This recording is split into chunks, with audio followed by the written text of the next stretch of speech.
സംസ്ഥാനത്തെ സർക്കാർ ജീവനക്കാർക്ക് വമ്പൻ പ്രഖ്യാപനങ്ങളുമായി സർക്കാർ. വിരമിക്കൽ പ്രായം 60 വയസ്സായി ഉയർത്താൻ സർക്കാർ ആലോചിക്കുന്നുണ്ട്. ഇതോടൊപ്പം ആഴ്ചയിൽ 5 പ്രവൃത്തി ദിനങ്ങൾ നടപ്പിലാക്കാനും ആലോചനയുണ്ട്.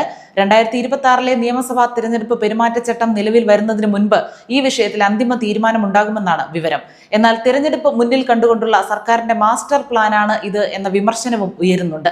നിലവിൽ 56 വയസ്സാണ് കേരളത്തിലെ സർക്കാർ ജീവനക്കാരുടെ വിരമിക്കൽ പ്രായം. ഇത് 60ലേക്ക് ഉയർത്താനാണ് സർക്കാർ ആലോചിക്കുന്നത്. ഇതിലൂടെ 2 പ്രധാനപ്പെട്ട നേട്ടങ്ങളാണ് സർക്കാരിന് ലഭിക്കുന്നത്. ആദ്യത്തേത് പെൻഷൻ ഏകീകരണമാണ്. സർക്കാർ ജീവനക്കാരിൽ ഏകദേശം 2.25 ലക്ഷം പേർ ഇപ്പോൾ തന്നെ പങ്കാളിത്ത പെൻഷൻ പദ്ധതിയുടെ ഭാഗമാണ്. ഇവരുടെ വിരമിക്കൽ പ്രായം നിലവിൽ 60 വയസ്സാണ്.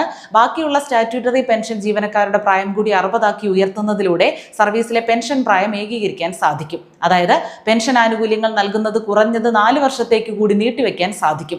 ഇതുവഴി പെൻഷൻ ആനുകൂല്യങ്ങൾ നൽകുന്നതിലൂടെ ഖജനാവിനുണ്ടാകുന്ന ബാധ്യത താൽക്കാലികമായി ഒഴിവാക്കാൻ കഴിയും. സംസ്ഥാനം നേരിടുന്ന കടുത്ത സാമ്പത്തിക പ്രതിസന്ധിക്ക് ഇതൊരു താൽക്കാലിക ആശ്വാസമാകുമെന്ന് സർക്കാർ കണക്കുകൂട്ടുന്നു.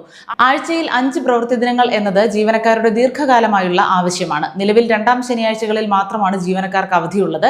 എല്ലാ ശനിയാഴ്ചകളും അവധി നൽകുന്നതിലൂടെ പ്രവർത്തനക്ഷമത വർദ്ധിപ്പിക്കാമെന്നും ഊർജ്ജ ലാഭം ഉണ്ടാക്കാമെന്നും റിപ്പോർട്ടുകൾ സൂചിപ്പിക്കുന്നു. എന്നാൽ പ്രവൃത്തി ദിവസങ്ങൾ കുറയുമ്പോൾ പൊതുജനങ്ങൾക്ക് ലഭിക്കുന്ന സേവനങ്ങളിൽ കാലതാമസം ഉണ്ടാകുമോ എന്ന ആശങ്കയും സർക്കാരിനുണ്ട്.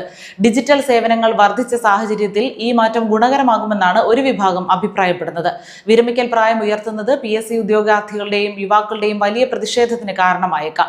വരുന്ന മെയ് മാസത്തിൽ മാത്രം 10,000-ഓളം പേരാണ് വിരമിക്കേണ്ടത്. എന്നാൽ ഇവരുടെ കാലാവധി നീട്ടിയാൽ പുതിയ നിയമനങ്ങൾ തടസ്സപ്പെടും.